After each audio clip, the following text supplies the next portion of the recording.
আল্লাহ পাক নিজেও এই কথা বলেছেন সূরা সদের মধ্যে, ওয়া কালিলুম মিন ইবাদিয়াশ শাকুর, আমার শুকরগুজার বান্দা খুব কম হবে।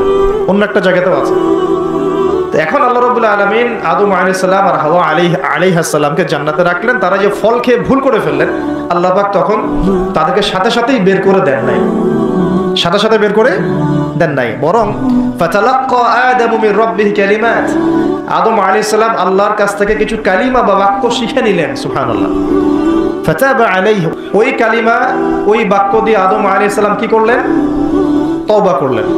আবার বলছি, ফাতালাক্কা আদামু মির রাব্বিহি কালিমাত, আদম আলাইহিস সালাম তার রবের কাছ থেকে কিছু কালিমা শিখে নিলেন। ফাতাবা আলাইহি, ওই কালিমা দিয়ে আল্লাহ রাব্বুল আলামিনের কাছে তিনি তওবা করলেন। ইন্নাহু হুয়াত তাওয়াবুর রহিম, এবং আল্লাহ পাক তওবা কবুল করে তাকে মাফ করে দিলেন। ওই বাক্যটা কি ছিল সেটা একটু শুনি। ওই বাক্যটা ছিল রব্বানা, আমার সাথে বলেন, রব্বানা যালামনা আনফুসানা ওয়া ইল্লাম তাগফির লানা ওয়া তারহামনা লানাকুনান্না মিনাল খাসিরিন। মানে অর্থ হচ্ছে, হে আমাদের রব, রব্বানা যালামনা আনফুসানা, আমরা নিজেদের নফসের উপর জুলুম করেছি, ওয়া ইল্লাম তাগফির লানা, আপনি যদি আমাদেরকে মাফ না করেন, ওয়া তারহামনা, আমাদের উপর রহম না করেন, লানাকুনান্না মিনাল খাসিরিন, আমরা অবশ্যই ক্ষতিগ্রস্তদের অন্তর্ভুক্ত হয়ে যাব। এই কালিমা শিখলেন কে? আদম আলাইহিস সালাম তার রবের কাছ থেকে। এই কালিমা, এই দোয়া দিয়ে তিনি তওবা করলেন, আল্লাহ রাব্বুল আলামিন তাকে মাফ করে দিলেন। তবে তিনি বলে দিলেন আর জান্নাতে থাকা হচ্ছে না। কুল নাহবিতু মিনহা জামিআ, আল্লাহ বলেন তোমরা এখন সবাই পৃথিবীতে নেমে যাও।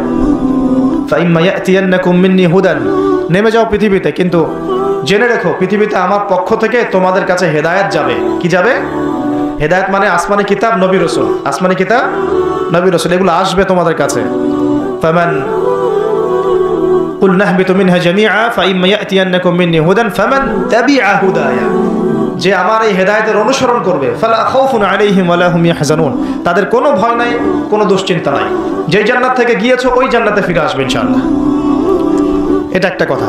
আর ওয়াল্লাযীনা কাফারু ওয়া কাযযাবু বিআয়াতিনা, কিন্তু যারাই আমার ওই হেদায়েতকে মিথ্যা প্রতিপন্ন করবে, অস্বীকার করবে, কুফরি করবে, ঠিক আছে, উলাইকা আসহাবুন নার, এরা হবে জাহান্নামের অধিবাসী, হুম ফিহা খালিদুন, এখানে তারা চিরস্থায়ী হবে।